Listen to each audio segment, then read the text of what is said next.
अभी तक हमने देखा कि हमें हेल्थ इंश्योरेंस क्यों चाहिए।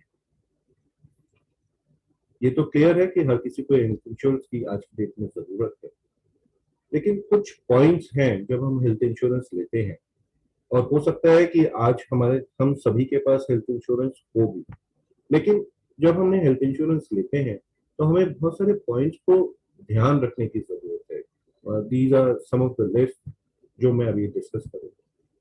सम इंश्योर, हमारा हेल्थ इंश्योरेंस कितने अमाउंट से है? क्या 1 लाख, 2 लाख या 4 लाख रुपए हमारे हेल्थ इंश्योरेंस के लिए काफी है? अगर मुझसे कहेंगे तो मैं बोलूंगा 1 lakh, 2 lakh is not sufficient for taking care of our health insurance in total. इन चीजों को हमें देखना पड़ेगा, क्योंकि आज हम एक पीरियड से गुजरे हैं तो हमने देखा है कि मेडिकल की कॉस्ट बहुत ज्यादा रही है। डॉक्टर्स ऐसे ऐसे इंजेक्शंस बता रहे थे जो कि मार्केट के अंदर शायद अवेलेबल नहीं थे, और अवेलेबल भी थे तो उनकी कॉस्ट थाउजेंड्स में जा रही थी, जिसकी मल्टीपल डोजेस लगाने की जरूरत है। हमको देखने की जरूरत है कि जो हम हेल्थ इंश्योरेंस ले रहे हैं वो हेल्थ इंश्योरेंस कौन कौन से हॉस्पिटल्स को कंसिडर करता है कि उनके इमीडिएटली वो पे ऑफ कर सकेगा।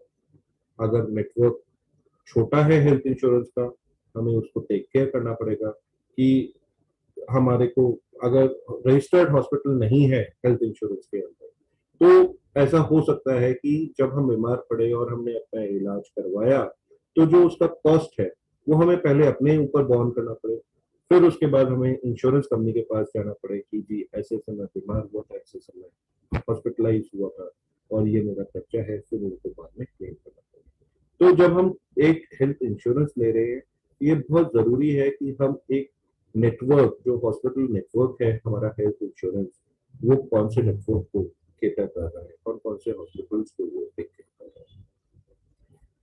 कैशलेस हॉस्पिटलाइजेशन आज की डेट में बहुत जरूरी है कि जो हम हेल्थ इंश्योरेंस ले रहे हैं, बहुत सारी स्कीम्स कैशलेस होती हैं, बहुत सारी स्कीम्स कैशलेस नहीं भी होती है। तो हमने जो इंश्योरेंस लिया है वो कैशलेस है या नहीं। कैशलेस का बेनिफिट ये होता है कि आज जब हम हॉस्पिटलाइज होते हैं तो हमारे को कोई कॉस्ट डायरेक्टली बेयर करने की जरूरत नहीं होती, वो इंश्योरेंस कंपनी डायरेक्टली हॉस्पिटल को पे ऑफ कर देती है और हॉस्पिटल हमारा इलाज कंटिन्यू रखता है। अगर कैशलेस नहीं है तो वो सारी कॉस्ट पहले हमें अपनी सेविंग से करनी होगी, और इंश्योरेंस कंपनी उसका रिम्बर्समेंट हमारे इलाज को पूरा हो जाने के बाद हमारे को करेगा।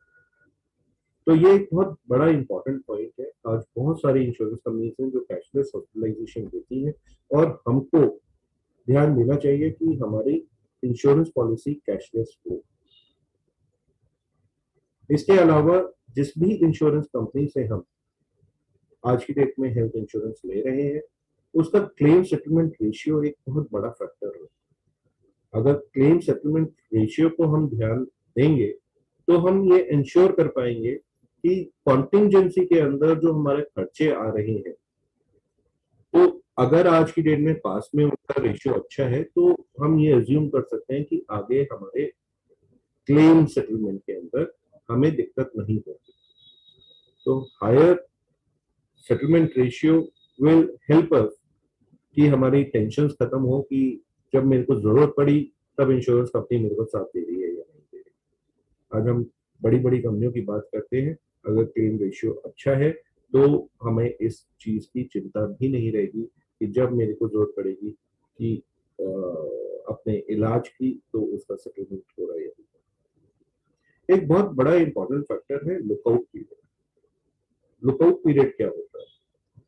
आज की डेट में मैंने इंश्योरेंस लिया, आज मैंने नया इंश्योरेंस लिया, तो हर इंश्योरेंस कंपनी एक लुकआउट पीरियड रखती है। उस लुकआउट पीरियड के अंदर कुछ बीमारियां हैं, जैसे मैं कहूँगा नी रिप्लेसमेंट हो गया, या कैटरैक्ट का ऑपरेशन हो गया, या हर्निया का ऑपरेशन हो गया, ये from day one insurance companies cover नहीं करती। वो लुकआउट पीरियड जनरली कभी 2 साल का भी हो सकता है, 3 साल का भी हो सकता है, डिपेंडिंग कि हम कौन सी इंश्योरेंस ले रहे हैं, कौन सी कंपनी के साथ जा रहे हैं। तो एक लुकआउट पीरियड इंपॉर्टेंट है जो हमें देखना चाहिए कि हमारे इंश्योरेंस के अंदर वो लुकआउट पीरियड कितना। एक्सक्लूजन ऑफ द को पेमेंट, कई बार हम इंश्योरेंस ले लेते हैं और जल्दबाजी में ले लेते हैं। हम ये देखते हैं कि इंश्योरेंस हमने जो लिया है सबसे सस्ता वाला लिया, ज्यादा से ज्यादा उसका आ गया जितना सस्ता होता है, लेकिन उसके टर्म्स एंड कंडीशंस में एक प्रोविजन होता है को पेमेंट्स। कई बारी को पेमेंट्स की तरफ ध्यान नहीं देते। जब हम हॉस्पिटल में जाते हैं, हॉस्पिटलाइज होते हैं, जब पे ऑफ करने की बात होती है, तब हमको ध्यान आता है कि 100% पेमेंट तो इंश्योरेंस कंपनी ने करनी ही नहीं। को पेमेंट है, को पेमेंट मतलब एक रेशियो हमको देना है, एक रेशियो इंश्योरेंस कंपनी को। तो हमें इस चीज का भी ध्यान रखना है while going through our health insurance कि उसके अंदर को पेमेंट का क्लॉज तो नहीं है। अगर को पेमेंट का क्लॉज है तो हम ये देख के चलेंगे कि कोई कॉन्टिजेंसी है, उतना हमें अपने पास रिजर्व को पेमेंट के लिए बनाकर रखना। फैमिली हेल्थ इंश्योरेंस, आज की डेट में सभी इंश्योरेंस कंपनीज इंडिविजुअल इंश्योरेंस भी दे रही हैं और फैमिली फ्लोटर भी दे रही है। फैमिली फ्लोटर के अंदर इंडिविजुअल के साथ साथ जो उसके परिवार में लोग हैं वो सारे कवर होते हैं, जैसे हस्बैंड, वाइफ, बच्चे, वो सारे कवर हो जाते हैं। और जितना हमारा सम एश्योर्ड है, कोई भी इमरजेंसी फैमिली में जो लोग कवर्ड हैं उनमें से किसी के ऊपर भी आती है, हम उसको क्लेम कर सकते हैं। अनदर थिंग इंपॉर्टेंट है जो हमें देखना चाहिए कि health insurance also covers pre and post hospitalisation. Pre and post hospitalisation cashless नहीं होता जनरली। उसके लिए हम जो भी हमारा ऑपरेशन इलाज हो रहा है, ट्रीटमेंट हो रहा है, तो उसमें पहले कुछ डायग्नोसिस होती है, डॉक्टर्स विजिट होती है। डायग्नोसिस के टाइम में कुछ हमारे को जाना पड़ता है, कई बार एमआरआई हुआ या सीटी स्कैन हुआ, तो प्री हॉस्पिटलाइजेशन से पहले हमारे कुछ खर्चे होते हैं। और सिमिलरली जब हम हॉस्पिटल से रिलीफ होते हैं तो ऐसा नहीं है कि हम बिल्कुल ठीक होके रिलीव हो सकता है कुछ लुकआउट पीरियड होता है जिसके अंदर हमारी दवाइयाँ कंटिन्यू रहती हैं, जिसके लिए हॉस्पिटलाइजेशन की जरूरत नहीं है, तो हमारे खर्चे कंटिन्यूड रहते हैं जब तक हम पूरे ठीक नहीं होते। तो इंश्योरेंस कंपनीज प्री हॉस्पिटलाइजेशन और पोस्ट हॉस्पिटलाइजेशन भी कवर करती हैं। उसके लिए हमें ध्यान रखना पड़ता है कि हम सारे के सारे बिल अपने पास इंटैक्ट रखें और इंश्योरेंस कंपनी को भेज सके कि हमारा ये जो बीमारी थी उसका इलाज हॉस्पिटलाइजेशन से पहले चालू हो चुका था और उसके बाद तक कंटिन्यू था। एंड अकॉर्डिंगली हमारी जो हेल्थ इंश्योरेंस कंपनीज है उसको रिम्बर्स करती हैं, हमारे अकाउंट में पे ऑफ करती हैं। डिपेंडिंग ऑन द स्कीम, कुछ स्कीम्स आपको ओपीडी भी देती है। मतलब हम आज की डेट में डॉक्टर को दिखा रहे हैं जिसमें हॉस्पिटलाइजेशन की जरूरत नहीं है, तो डॉक्टर से हम मेडिकेशन ले रहे हैं, तो दे आर स्कीम्स। हमें ये देखने की जरूरत है कि हमारा जो हेल्थ इंश्योरेंस है क्या वो ओपीडी कवर कर रहा है या नहीं कर रहा है। हम जितनी चीजें इंक्लूड करेंगे, ये चीज तो तय है कि जितनी चीजें हम डिमांड करते हैं इंश्योरेंस कंपनी से उतना ही हमारा कॉस्ट बढ़ता है। तो अब ये सारे फैक्टर्स जब हम कंसिडर करेंगे उसके साथ साथ हमारी कॉस्ट ऑफ इंश्योरेंस भी बढ़ती है। तो हमें ये लेना पड़ेगा कि ठीक है, हमें ओपीडी फैसिलिटी अपने इंश्योरेंस में चाहिए, तो क्या हम उसके लिए ज्यादा पेमेंट करने के लिए तैयार हैं? अगर हाँ, तो हम उसको क्लेम करेंगे। अगर हम बोलते हैं कि नहीं, हमारा वो खर्चा हम खुद ही बेयर कर सकते हैं, तो हम उतने फीचर्स अपने इंश्योरेंस के अंदर नहीं क्लेम करेंगे। आज की डेट में बहुत सारी क्रिटिकल डिसीजेज हैं, कैंसर जिसके अंदर सबसे बड़ा है। इंश्योरेंस कंपनीज क्रिटिकल डिसीजेज के लिए अलग से प्लान चलाती हैं या अलग से इंक्लूजन एज एड ऑन रखती हैं, जिसके अंदर कैंसर जैसी बीमारियों को कवर करते हैं। तो हमें ये लेके चलना है कि हमारे को इंश्योरेंस के अंदर क्रिटिकल डिसीजेस इंक्लूडेड हैं या नहीं है। अपार्ट फ्रॉम दिस, एलोपैथी के अलावा और भी बहुत सारे ट्रीटमेंट हैं जो अवेलेबल हैं। आयुष एक बहुत बड़ा है, जिसके अंदर नेचुरोपैथी भी आपका आ गया, आयुर्वेदा भी आ गया। कुछ प्लान्स हमको आयुष जैसे ट्रीटमेंट भी प्रोवाइड करते हैं। अ, अगर हम सिर्फ एलोपैथी की बात करें, दैट इज हॉस्पिटलाइजेशन जो हम अभी तक बात कर रहे थे, तो कुछ प्लान्स आयुष जैसी ट्रीटमेंट्स को भी कवर करते हैं। मैटरनिटी बेनिफिट्स बहुत सारी स्कीमों में नहीं होता है, लेकिन कुछ स्कीम्स स्पेसिफिकली मैटरनिटी के लिए भी होती हैं। लेकिन मैटरनिटी में भी एक लुकआउट पीरियड जरूर होता है, जैसे मैंने लुकआउट पीरियड आपको पहले बताया था। तो कुछ स्कीम्स डू कवर मैटरनिटी। तो आज की डेट में if we are going to have a good news in the family, तो insurance companies cover that, and we can claim the benefit and get the best of the medical care for the mother and the child. Similarly, free medical checkup, क्या हमारी insurance हमारे को free medical checkup दे रही है नहीं दे रही है, ये हमको देखना है कि उस पॉलिसी के अंदर कवर होता है।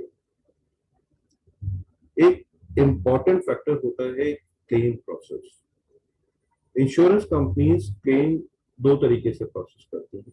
या तो वो डायरेक्टली करती हैं कि उनका हमने कई बार सुना होगा कि इंश्योरेंस में टीपी है, टीपी अप्रूव करता है बिल्स, तो दे या तो वो थर्ड पार्टी होता है या कंपनी इन हाउस टीपी के थ्रू करती हैं सारे प्रोसेस। तो जो डायरेक्ट करती हैं, that is much better because insurance companies take care of all the operations of the TP.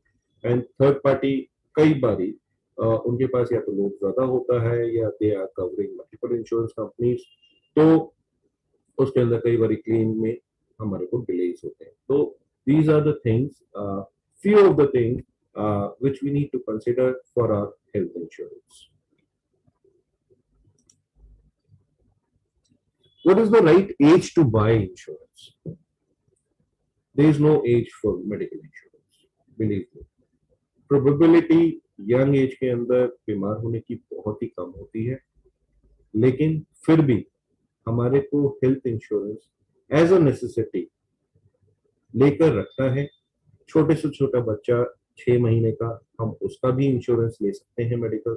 और जैसे जैसे हम बड़े होते हैं, हमारी नीड मेडिकल इंश्योरेंस की बढ़ती चली जाती है।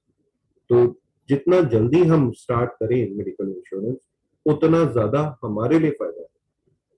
हो सकता है कि मेडिकल इंश्योरेंस में लगे हमें कि आज की डेट में हम खर्चा कर रहे हैं। बिलीव मी, आज की डेट में अगर हम खर्चा कर रहे हैं, तो हो सकता है कि by the time we turn elderly या रिटायरमेंट एज तक पहुंचेंगे, तो हमारे को मेडिकल नीड ज्यादा हो। हम अगर क्लेम नहीं कर रहे हैं, as a loyalty benefit program, insurance companies are giving us so many other benefits. हमारे को कॉस्ट कम हो जाती है या हमारी जो कवरेज है उसको बढ़ा देते हैं। मतलब आज फॉर एग्जांपल मैंने 5 लाख का लिया and I am not claiming anything for 1 year, 2 year, 3 years, तो इंश्योरेंस कंपनी हमें को एज अ लॉयल्टी बेनिफिट कई बारी उसी कॉस्ट के अंदर 5 की जगह 10 लाख का कवरेज देती है। तो जो लॉयल्टी बेनिफिट है उसका डेफिनेटली बेनिफिट मेरे को मिलता है और कम कॉस्ट के अंदर मैं ज्यादा कवरेज ले पाता हूँ। डेफिनेटली लुकआउट पीरियड मेरा खत्म हो जाता है। जब हमारे को जरूरत नहीं है, वो लुकआउट पीरियड में इजीली निकल गया। और कोई लाइफस्टाइल डिजीज हो या जब मेरे को कॉन्टिजेंसी नीड हो, तो insurance company is there to help me with my